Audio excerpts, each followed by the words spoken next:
হামে আরো 11 শিশুর মৃত্যু, সাথে নিউমোনিয়া ডায়রিয়াকে উদ্বেগজনক বলছেন চিকিৎসকরা। টিকার দ্বিতীয় ধাপের ক্যাম্পেইন ঈদের পর। বন্ধ করা হবে ভূমি সেবায় দুর্নীতি, জনগণের দোরগোড়ায় সহজ প্রযুক্তি নির্ভর সেবা পৌঁছে দেয়া হবে বলেছেন প্রধানমন্ত্রী। বিদ্যুতের দাম বাড়ানোর প্রস্তাবে দুশ্চিন্তায় সাধারণ মানুষ। বহু তৈরি পোশাক কারখানা বন্ধের শঙ্কা ব্যবসায়ীদের, অপচয় ও সিস্টেম লস কমানোর তাগিদ বিশেষজ্ঞদের। র্যাব সেভাবে থাকছে না, বদলাবে নামও, জানিয়েছেন তথ্য উপদেষ্টা। জুলাই আগস্টের মধ্যে সব গণমাধ্যমের জন্য গ্রহণযোগ্য নীতিমালার প্রতিশ্রুতি তথ্যমন্ত্রী। দেখছিলেন ক্রাউন সিমেন্ট সংবাদ শিরোনাম। দেশে হাম ও হাম উপসর্গে 24 ঘন্টায় আরও 11 শিশুর মৃত্যু হয়েছে। স্বাস্থ্য অধিদপ্তর জানিয়েছে এই সময়ে নতুন করে আক্রান্ত হয়েছে 1337 জন। হামের সাথে নিউমোনিয়া ও ডায়রিয়া রোগীদের অবস্থা আরও নাজুক করে দিচ্ছে। একে উদ্বেগজনক বলছেন চিকিৎসকরা। এদিকে ঈদের পর দেশব্যাপী হামের টিকার দ্বিতীয় ধাপের ক্যাম্পেইন শুরু হবে বলে জানিয়েছেন স্বাস্থ্যমন্ত্রী সরদার মোহাম্মদ শাখাওয়াত হোসেন। হাম সংক্রমণ ঠেকাতে দেশের সব সরকারি স্বাস্থ্যসেবা প্রতিষ্ঠানে আলাদা ওয়ার্ড বা কেবিন রাখার নির্দেশনা দিয়েছে স্বাস্থ্য অধিদপ্তর। বিস্তারিত মামুন আব্দুল্লাহ রিপোর্টে। দিন দিনই উদ্বেগ বাড়াচ্ছে হাম সংক্রমণ। প্রতিদিনই মৃত্যুর মিছিলে যুক্ত হচ্ছে একের পর এক শিশু। গত আড়াই দশকের রেকর্ড ভেঙে বিগত 2 মাসে হাম ও হামের উপসর্গে আক্রান্ত 55,000 ছাড়িয়েছে। মৃতের সংখ্যা 500 ছুঁই। স্বাস্থ্য অধিদপ্তরের পাঠানো তথ্যে গেল 24 ঘন্টায় হাম আক্রান্ত হয়ে মৃত্যুবরণ করেছে আরও 11 শিশু। নতুন আক্রান্ত হয়ে হাসপাতালে ভর্তি আরও 1337 জন। হামের সাথে নানা জটিল রোগে আক্রান্ত হচ্ছে বাবা মায়ের কলিজার ধন। আর কি 5 দিন পর থেকে এরকম র্যাশ বের হয়েছে পুরো শরীরে, এই জন্য হসপিটালে নিয়ে আসছি আর কি। এখন নিউমোনিয়া ধরা পড়ছে, বাচ্চার অবস্থা খুবই খারাপ। ও তো হামের সমস্যা ছিল, আমরা নোয়াখালী থেকে আসছি। হাম এখন আলহামদুলিল্লাহ ভালো আছে, কিন্তু ওর লিভারের সমস্যা, এখন আবার স্যারের ব্রেনের একটা সমস্যা দিছে। যার ডিউটি সে চলে গেছেন, আর একজন ডিউটি সে অনবন্ধ আসে নাই।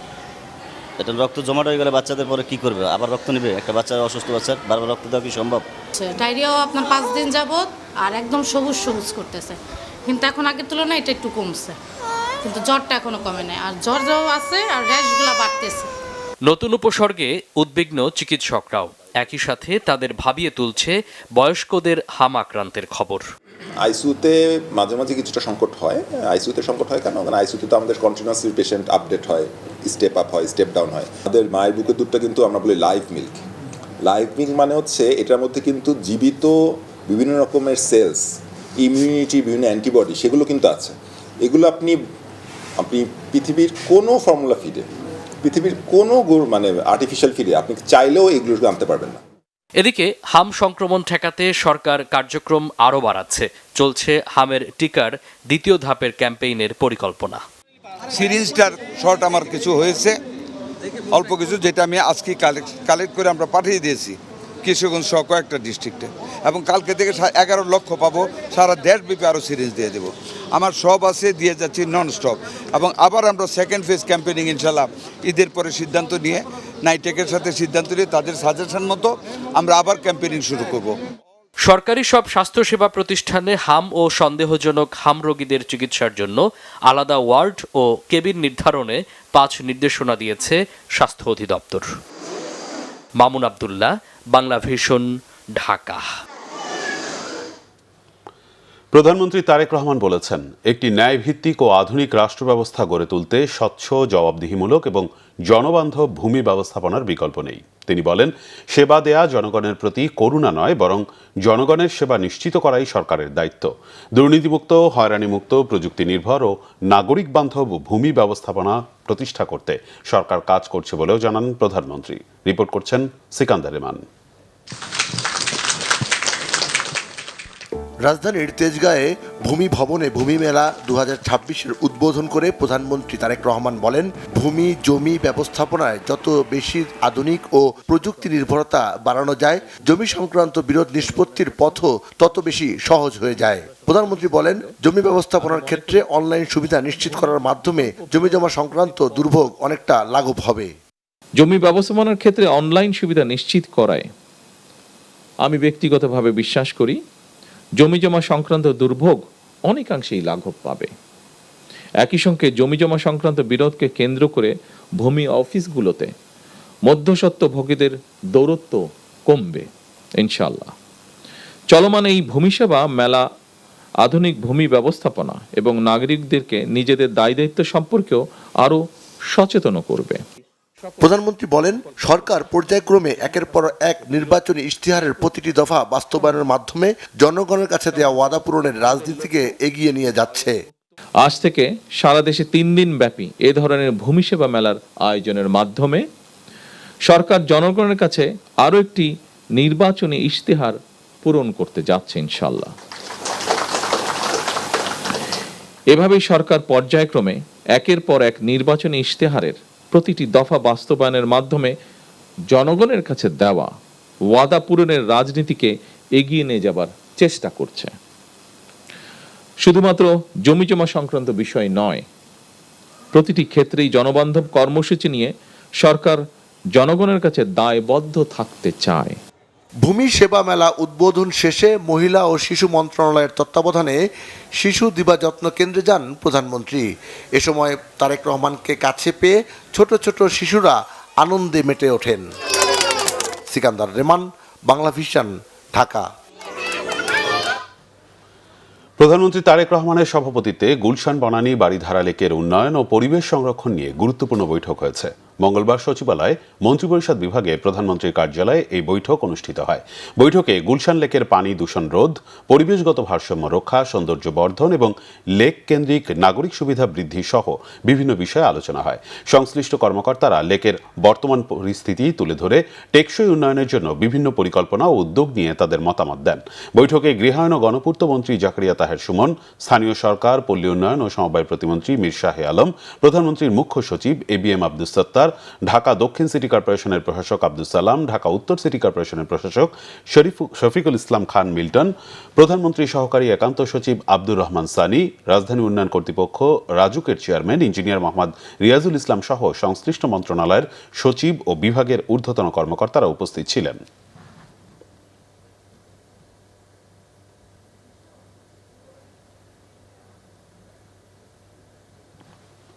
পিডিবির বিদ্যুতের দাম 29% বাড়ানোর প্রস্তাবকে মরার উপর খাড়ার ঘা হিসেবে দেখছেন সাধারণ মানুষ। বর্তমান পরিস্থিতিতে দাম বাড়ালে বহু তৈরি পোশাক কারখানা বন্ধের আশঙ্কা ব্যবসায়ীদের। অর্থনীতিবিদরা বলছেন, দাম বাড়ানোর প্রভাব শুধু জনজীবনে নয়, পড়বে অর্থনীতিতেও।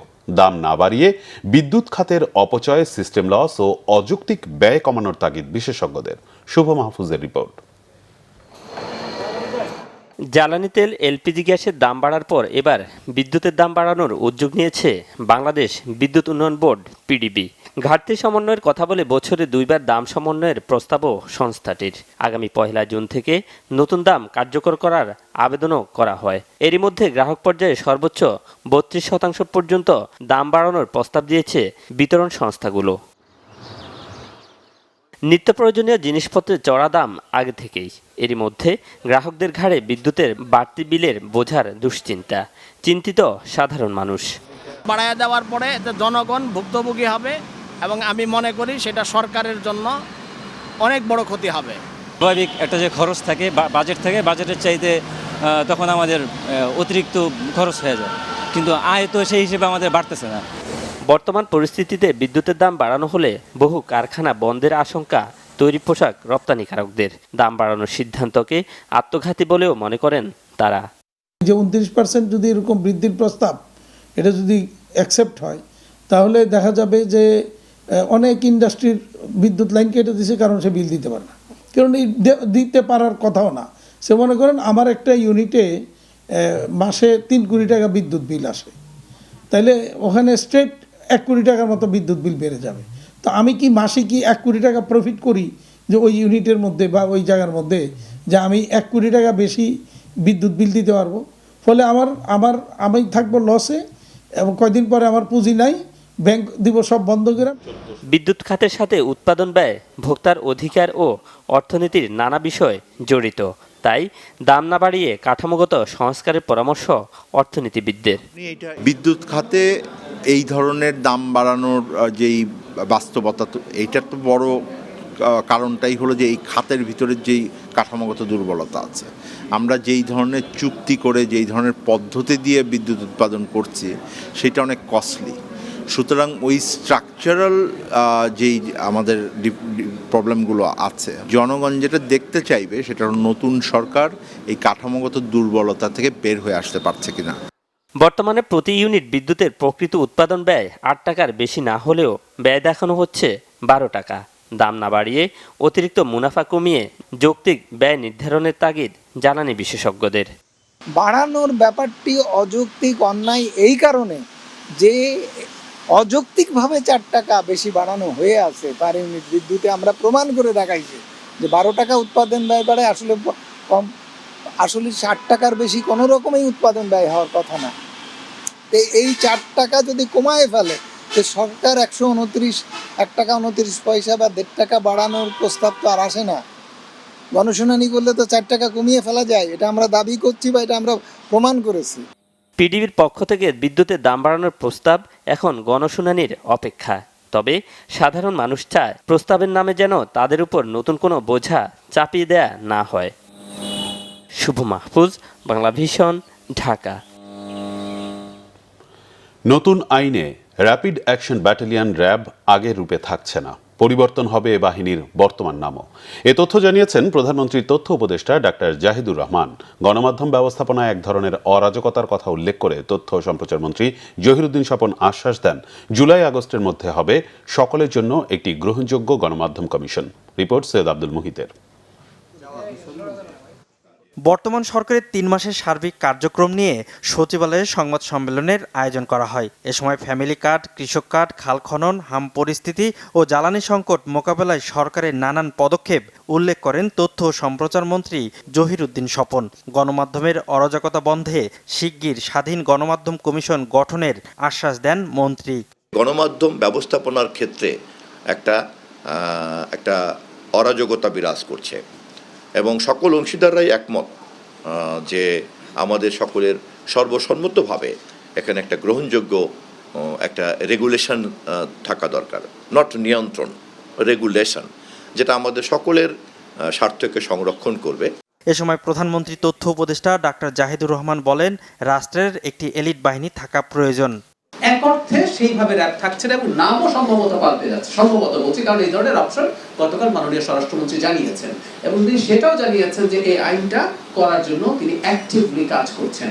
কারণ র্যাবের সমালোচনা যদি সরিয়ে রাখি, আমরা দেখব র্যাব অত্যন্ত কেপেবল ভাবে নানা ধরনের সন্ত্রাস তারা মোকাবেলা করতে পেরেছে, অপরাধ মোকাবেলা করতে পেরেছে, যেটা আমাদের কনভেনশনাল পুলিশ বাহিনী পেরে ওঠেনি। তাদের অনেক ভালো ইকুইপমেন্টস আছে, তাদের অনেক ভালো প্রশিক্ষণ আছে, সবকিছু মিলিয়ে সেজন্য একটা এলিট ফোর্স থাকবে, সেটা র্যাব নামে হোক বা ভিন্ন নামে, এবং ওয়েল ডিফাইন্ড আইন থাকবে। উপদেষ্টা আশ্বাস দেন, শেখ হাসিনা দেশে ফিরলে ন্যায় বিচার পাবেন আর অপরাধ অনুযায়ী হবে সাংবাদিকদের বিচার। শত্রুর প্রতি ইনসাফ থাকবে, শেখ হাসিনার প্রতি আমাদের ইনসাফ থাকবে। শেখ হাসিনা যদি আসে বাংলাদেশে ফেরত, তাকে কোনো এক্সট্রা জুডিশিয়াল কিছু আমরা আসলে করবো না। আমাদের কাছে প্রতিজ্ঞা কি, আমরা জুডিশিয়ালি করবো। ওনার বিচার হয়েছে, ওনাকে ডিফেন্ড করতে আবার দেওয়া হবে, তাতে তার মৃত্যুদণ্ডাদেশ যদি তিনি মুক্তি পান, টেকনিক্যালি বলছি, সেটা আমরা মানবো, আর যদি না হয় সেটা কার্যকর হবে। এটাই হচ্ছে ইনসাফ, কারণ মৃত্যুদণ্ড হওয়া কিন্তু ইনসাফ, যে আমি আপনাকে প্রপার বিচারিক প্রক্রিয়ায় কাজটা করেছি। যে কোনো ব্যক্তির ক্ষেত্রে, পলাতক রাষ্ট্র সরকার প্রধান থেকে শুরু করে একদম সাধারণ একজন নাগরিকের ক্ষেত্রেও আমরা এই ইনসাফের নীতি এবং আমরা এই ন্যায় বিচারের নীতি, আমরা মৌলিক নীতিকে আমরা অনুসরণ করব। যারা অপসাংবাদিকতা করেছে তাদের বিরুদ্ধে যথাযথ আইন না থাকায় ভিন্ন আইনে মামলা হয়েছে বলে জানান তথ্য ও সম্প্রচার মন্ত্রী জহিরুদ্দিন স্বপন। সৈয়দ আব্দুল মুহিত, বাংলা ভিশন, ঢাকা। কি আমরা করেছি। এলজিআরডি প্রতিমন্ত্রী মীর শাহে আলম বলেছেন, এবছরের সেপ্টেম্বর অক্টোবর মাস থেকে স্থানীয় সরকার নির্বাচন শুরু করবে সরকার। প্রথমেই হবে ইউনিয়ন পরিষদ নির্বাচন। আগামী 1 বছরের মধ্যে শেষ করা হবে 5 ধরনের স্থানীয় সরকার নির্বাচন। সচিবালয়ে এ তথ্য জানিয়েছেন স্থানীয় সরকার প্রতিমন্ত্রী। নির্বাচন কমিশনের যে বাজেটের ফরম্যাট, সেই ফরম্যাটে তারা এই 5টি স্থানীয় সরকারি নির্বাচনের জন্য তারা বাজেট প্রস্তাব করবেন এবং বাজেট অনুমোদন হলে আগামী সেপ্টেম্বর অক্টোবর থেকে, আমার ধারণা, যেহেতু আমাদের মন্ত্রী মহোদয় এবং মাননীয় প্রধানমন্ত্রীর ইচ্ছা অনুযায়ী উনি যেহেতু বলেছেন যে 1 বছরের মধ্যে নির্বাচনগুলো শুরু হবে, তো বর্ষা মৌসুমের পরে শুষ্ক মৌসুমে পর্যায়ক্রমে ধাপে ধাপে 1 বছরের মধ্যে আমরা 5টি নির্বাচনে শেষ করব। বাজেট অনুমোদন হওয়ার পর অর্থ বছর শুরু হলে এরপরে আমরা নির্বাচন কমিশন, স্থানীয় সরকার মন্ত্রণালয় এবং অর্থ বিভাগ আমরা আলোচনা করে ঠিক করব যে কোনটা দিয়ে আগে শুরু হবে। সংবাদ সংগ্রহের সময় বাংলাদেশ পল্লী বিদ্যুতায়ন বোর্ড IEREB কর্মকর্তা কর্মচারীদের হামলার শিকার হয়েছেন বাংলাভিশনের স্টাফ রিপোর্টার শুভ মাহফুজ এবং ক্যামেরা পার্সন রাশেদুল ইসলাম বাবুল। এ সময় শুধু ছবি নিতে বাধা দিয়েই ক্ষান্ত হননি তারা, মারধর করে ক্যামেরা ছিনিয়ে নেওয়ার চেষ্টাও করে। এই ঘটনাকে ন্যাক্কারজনক উল্লেখ করে জড়িতদের বিরুদ্ধে দ্রুত ব্যবস্থা নেওয়ার দাবি জানিয়েছে পেশাদার সাংবাদিকদের সংগঠন ঢাকা রিপোর্টার্স ইউনিটি। মুহিবুল্লাহ মুহিবের রিপোর্ট।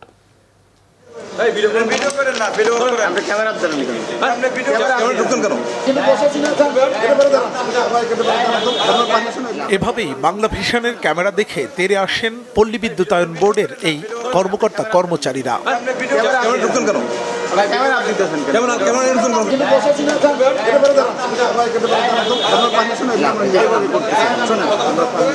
ভুক্তভোগী সাংবাদিক মাহফুজুর রহমান শুভ জানান, বিদ্যুতের দাম 29% বৃদ্ধির প্রস্তাবে জনজীবনের প্রভাব নিয়ে একটি বিশেষ প্রতিবেদন তৈরির অংশ হিসেবে জ্বালানি বিশেষজ্ঞ অধ্যাপক ডক্টর এম শামসুল আলমের সাক্ষাৎকার নিতে বিআরইবি কার্যালয়ের সামনে যান তিনি।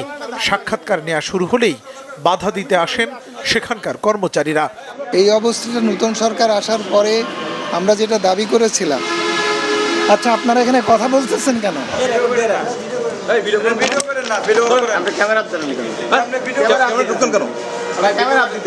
এক পর্যায়ে বাংলাভিশন টিমের উপর হামলে পড়েন পল্লী বিদ্যুতায়ন বোর্ডের কর্মকর্তা কর্মচারীরা। পরে উনি যখন এসে আমাদেরকে সাক্ষাৎকারটা দিবে, ক্যামেরা যখন আমরা অন করেছি ওই একটা গাছের সামনে, তখনই তারা এসে আমাদের উপর হামলা শুরু করে যে এখানে ক্যামেরা কেন অন করছে, এখানে কথা বলা যাবে না। আমাদের কোনো কথাই শুনে না, আমাদেরকে প্রথমে এসে আমার বুকের মধ্যে ঘুষি মারে, ঘুষি মারে এরপর প্রথমে ক্যামেরা ধাক্কা দেয়, ক্যামেরাটা ধাক্কা দিয়ে ফেলে দেয়। এরপর হচ্ছে আবার তখন বাবুল ভাই ছিল, বাবুল ভাই আবার ক্যামেরাটা রোল দিয়ে রাখে। এরপরে আমায় তাদেরকে যখন বোঝাতে চেষ্টা করি তখন তারা আমাকে ধাক্কা দিয়ে প্রথমে একটা ঘুষি দিয়েছে, সেটা ক্যামেরা ধারণ করা হয়নি। এরপরগুলো সে তারা যে আমাকে ধাক্কা দিয়ে বিদ্যুৎ ওখান থেকে সরায় দেয়। এরপর প্রায় আধা ঘন্টা আমাদেরকে ওখানে আটক করে জিম্মি করে রাখে এক পর্যায়ে। ভুক্তভোগী ক্যামেরা জার্নালিস্ট RI বাবুলের কথায় উঠে আসে তাদের উপর আক্রমণের ভয়াবহতা। তারা আসলো, আইসা জিজ্ঞেস করলো যে এখানে কী করতেছেন, যে স্যারের ইন্টারভিউ, সে কে, শামসুল আলম স্যারকেও তারা চিনে না। তারপরে বলতেছে না এখানে ক্যামেরা বন্ধ করেন। আমি বলছি ক্যামেরা বন্ধ, ঠিক আছে। স্যার যখন রাগ হয়ে ভিতরে চলে গেল তখন আমি ক্যামেরা করে ধরে রাখছি, ক্যামেরা ধরে রাখছি কেন, সে ক্যামেরা ধাক্কা দিল। গত 16 বছরের দুর্নীতি আড়াল করতেই সাংবাদিকদের উপর এমন হামলা চালানো হয়েছে। তাৎক্ষণিকভাবে এমন প্রতিক্রিয়া জানান রিপোর্টার্স ইউনিটির সভাপতি। ন্যাক্কারজনক হামলার ঘটনায় নিন্দা জানিয়েছে ঢাকা রিপোর্টার্স ইউনিটি। এই বিদ্যুৎ খাত বলেন, জ্বালানি খাত বলেন, এইসব খাত থেকে তো আওয়ামী ফ্যাসিস্টরা হাজার হাজার কোটি টাকা তারা লুটপাট করেছে। তো এখনও যারা এই সব জায়গায় বসে আছে ম্যাক্সিমামই হচ্ছে তাদের লোক। তোরা এখন সাংবাদিকদের দেখলেই মনে করে যে আমাদের অতীতের যে আমরা চুরি করেছি সেই চুরির তথ্য ফাঁস করার জন্য মনে হয় আসছে। আমার মনে হয় এই সূত্র ধরেই এই হামলার ঘটনা ঘটেছে। তো এটা অত্যন্ত দুঃখজনক। আমরা চাই যে এর সাথে যারা জড়িত আরইবি তাদেরকে শনাক্ত করবে, শনাক্ত করে তাদের বিরুদ্ধে দ্রুত ব্যবস্থা নেবে। সাংবাদিক হেনস্থা ও হামলার বিষয়টি নিয়ে বাংলাদেশ পল্লী বিদ্যুতায়ন বোর্ড REB এর চেয়ারম্যানের সাথে একাধিকবার যোগাযোগের চেষ্টা করা হলেও ফোন ধরেননি তিনি। তার অফিসে গেলে দীর্ঘ অপেক্ষার পরও দেখা করার অনুমতি মেলেনি। বিষয়টি ধামাচাপা দেওয়ার চেষ্টা করেন জনসংযোগ বিভাগের কর্মকর্তারা। এখন আমি চেয়ারম্যানের কাছে যাব, আপনি আমাকে একটু চেয়ারম্যান। পরে ক্যামেরার সামনেই অফিস ত্যাগ করেন চেয়ারম্যান। মুহিবুল্লাহ মুহিব, বাংলাভিশন, ঢাকা। রাজধানীর পল্লবীতে 8 বছরের এক শিশুকে গলা কেটে হত্যার ঘটনায় প্রধান সন্দেহভাজন সোহেল রানাকে আটক করেছে পুলিশ। মরদেহ উদ্ধারের প্রায় 7 ঘণ্টা পর নারায়ণগঞ্জের ফতুল্লা থেকে তাকে আটক করা হয়। মঙ্গলবার বেলা 11টার দিকে সোহেলের বাসা থেকে 8 বছর বয়সী লামিসার গলা কাটা মরদেহ উদ্ধার করে পুলিশ। নিহত শিশুটি ওই বাড়িরই আরেক ঘরের বাসিন্দা হান্নানের মেয়ে। হান্নান একটি ট্রাভেল এজেন্সিতে চাকরি করেন। ভবনের 3য় তলায় ভাড়া থাকে পরিবারটি। পুলিশ জানিয়েছে সকালে শিশুটিকে না পেয়ে পরিবারের সদস্যরা খোঁজাখুঁজি শুরু করেন। এক পর্যায়ে পাশের বাসায় সোহেলদের রুম থেকে তার গলা কাটা মরদেহ উদ্ধার করা হয়। তবে সে সময় সোহেল পালিয়ে গেলেও তৎক্ষণাৎ আটক করা হয়েছিল তার স্ত্রীকে। সে একটা দোকানে টাকা তোলার জন্য গেছে, তার বন্ধুর মাধ্যমে সে কিছু টাকা নিয়ে আসছে, ওই দোকান থেকে টাকাটা তুলবে।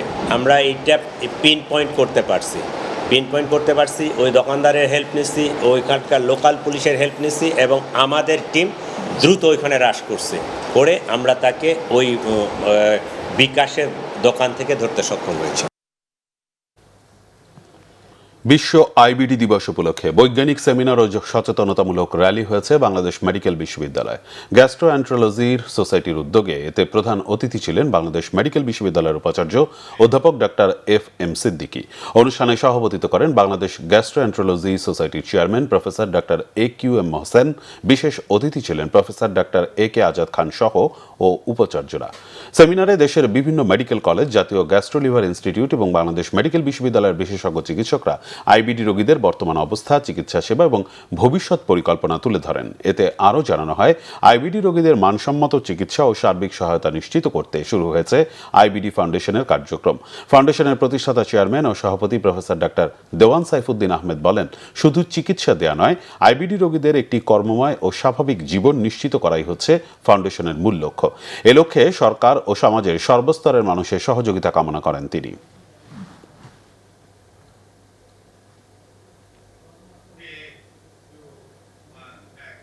সংবাদ শেষ করব ক্রাউন সিমেন্ট শিরোনামগুলো আরেকবার জানি। হামে আরো 11 শিশুর মৃত্যু, সাথে নিউমোনিয়া, ডায়রিয়াকে উদ্বেগজনক বলছেন চিকিৎসকরা। টিকার দ্বিতীয় ধাপের ক্যাম্পেইন ঈদের পর। বন্ধ করা হবে ভূমি সেবায় দুর্নীতি, জনগণের দোরগোড়ায় সহজ প্রযুক্তি নির্ভর সেবা পৌঁছে দেওয়া হবে বলেছেন প্রধানমন্ত্রী। বিদ্যুতের দাম বাড়ানোর প্রস্তাবে দুশ্চিন্তায় সাধারণ মানুষ, বহু তৈরি পোশাক কারখানা বন্ধের শঙ্কা ব্যবসায়ীদের। অপচয় ও সিস্টেম লস কমানোর তাগিদ বিশেষজ্ঞদের।